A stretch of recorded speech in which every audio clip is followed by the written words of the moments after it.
Hey guys, welcome to another video. This is a bit of a weird one, not just because of what you see in front of you. I'm not actually here to talk about this.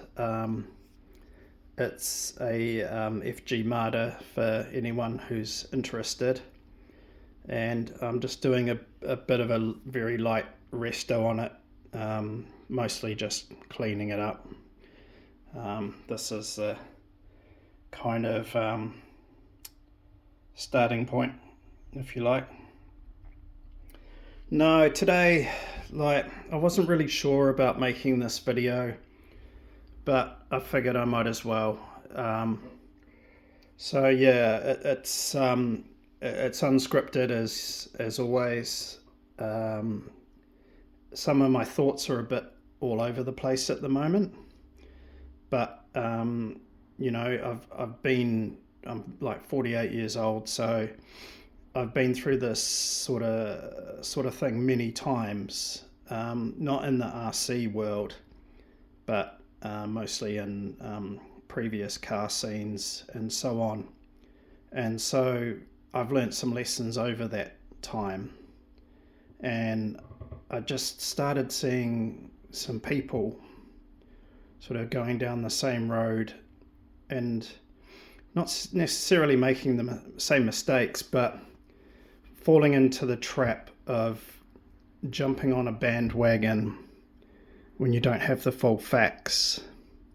And I guess there's nothing wrong with that. People are free to do that if that's what they want to do.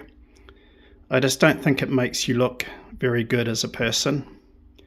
And, some people might not care about that. That's fine. But yeah, I just wanted to give my thoughts anyway. Take of them as you will. Give me a like, give me a dislike. Really don't care either way.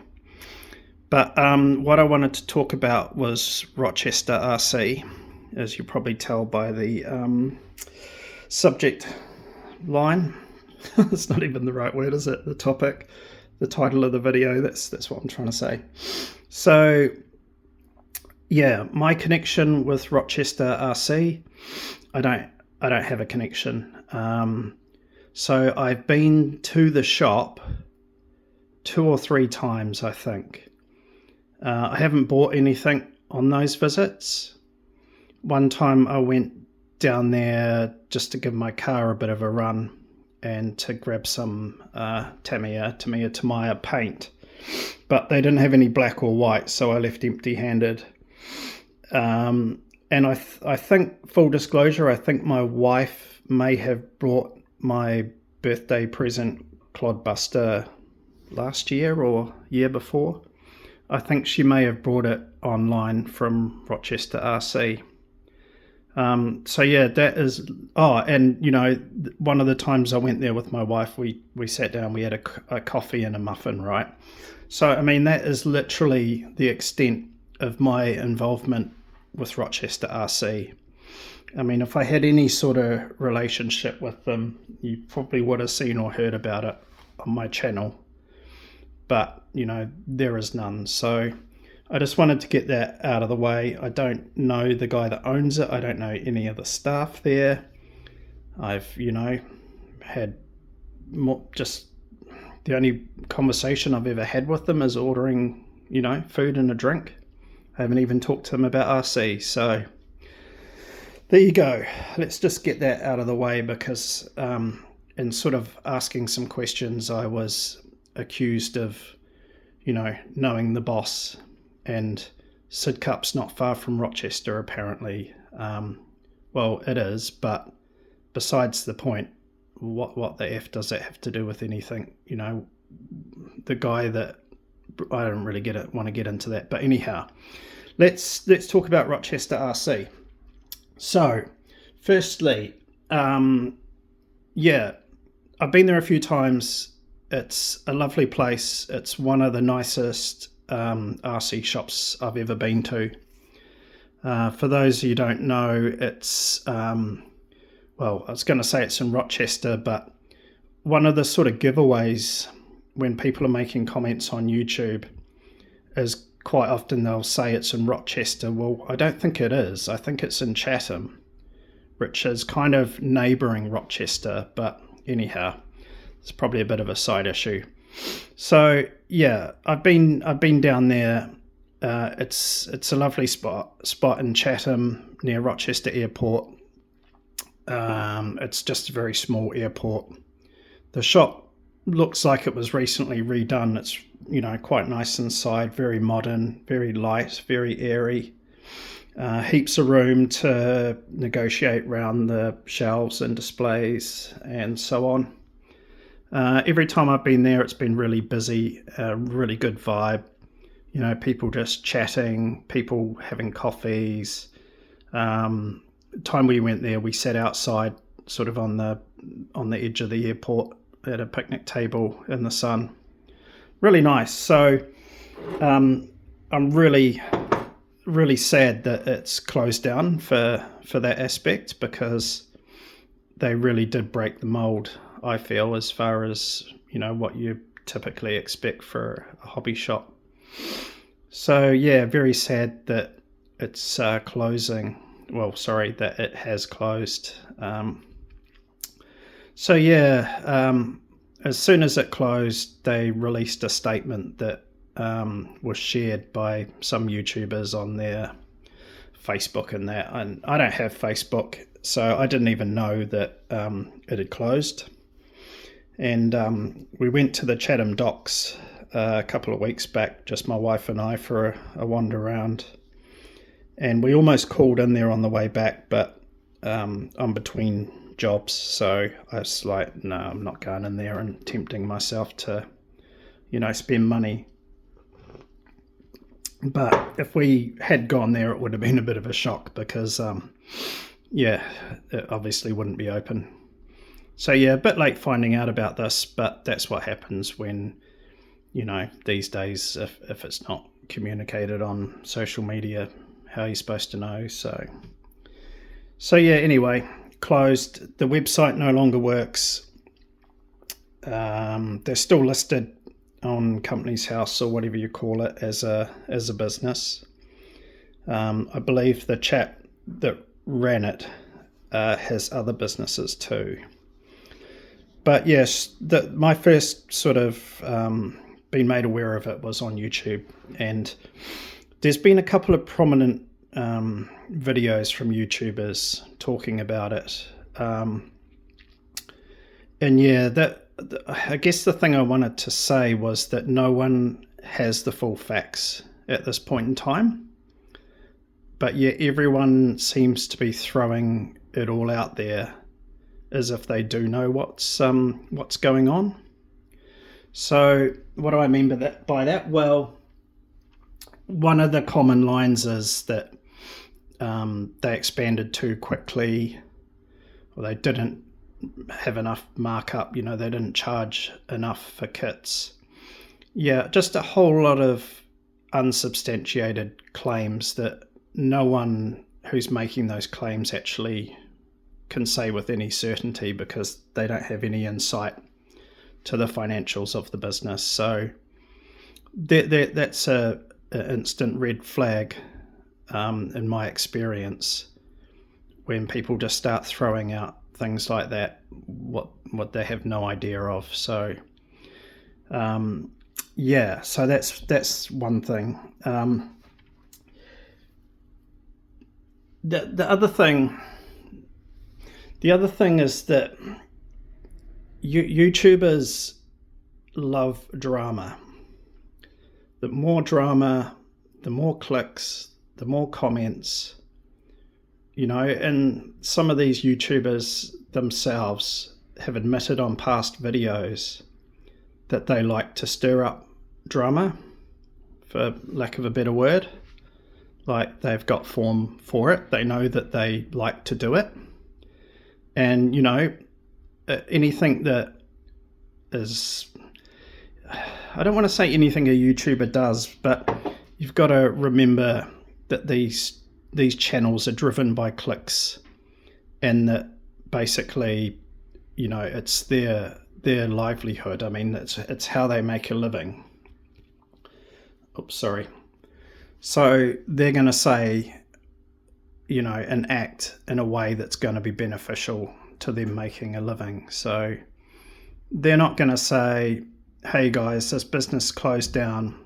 We don't have the full details, so, let's not say anything more about it until we know, the full story.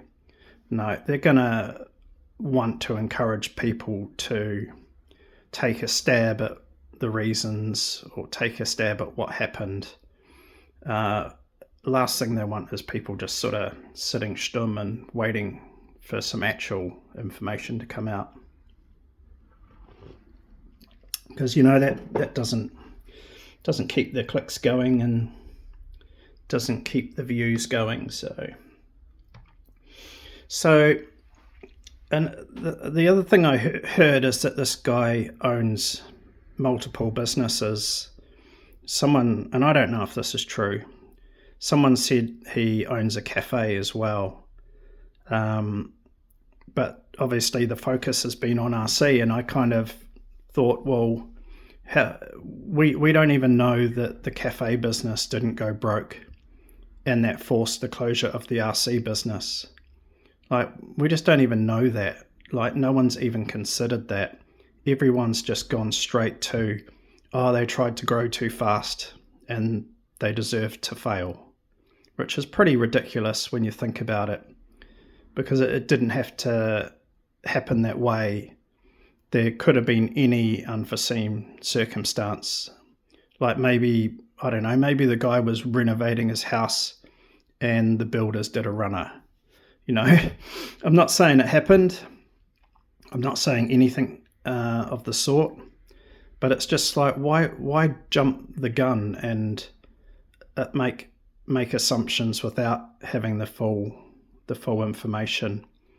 I've just found in the past people that do that, they either end up being proven wrong and they never circle back to correct it, or they're proven right, but you still don't look like an honest person when you just sort of make these assumptions with zero knowledge of what's actually happening. So I just wanted to put that out there, that it could be totally the failure of Rochester RC could be totally unrelated to the actual RC business itself. It could be a knock-on effect or what have you. Also wanted to talk about people sort of piling in after the fact and saying, Rochester RC was shit. They stuffed up my order. Seems a common one to say, they got my order wrong 3 times. I'm not sure how they managed to do that to literally all these commenters, but the thing I've had noticed over time is that Rochester RC has a really good Trustpilot score. So I've got it on screen here, just to show. Oh, wait a minute, it's not actually. I can see it on screen, but all I can see through the camera is white for some reason. But anyway, if you go to UK Trustpilot.com/review/Rochester RC, all is one word, .uk. Sorry, you're not seeing this, are you? You can't even see the bloody score. So let me just talk about it. So you can go look it up. Their score is 4.3 out of 5.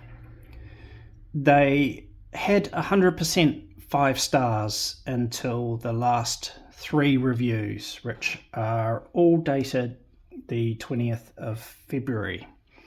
So they had 3 negative reviews on the 20th of February, but prior to that they had 295, I think it is, 5-star reviews.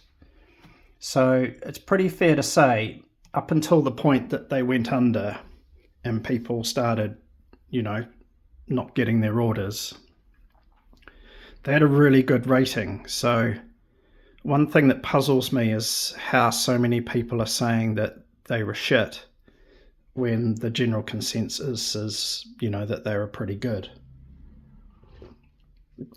It just made me think that when a YouTuber, paints a business in a negative light and champions another, that, like a competing business, I just feel like there's a bit of people jumping on that bandwagon and saying, yes, you're right.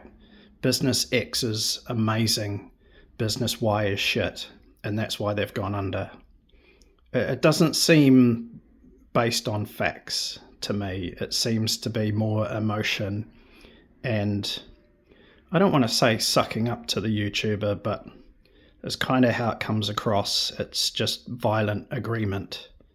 Even though, review sites like Trustpilot, for example, say otherwise.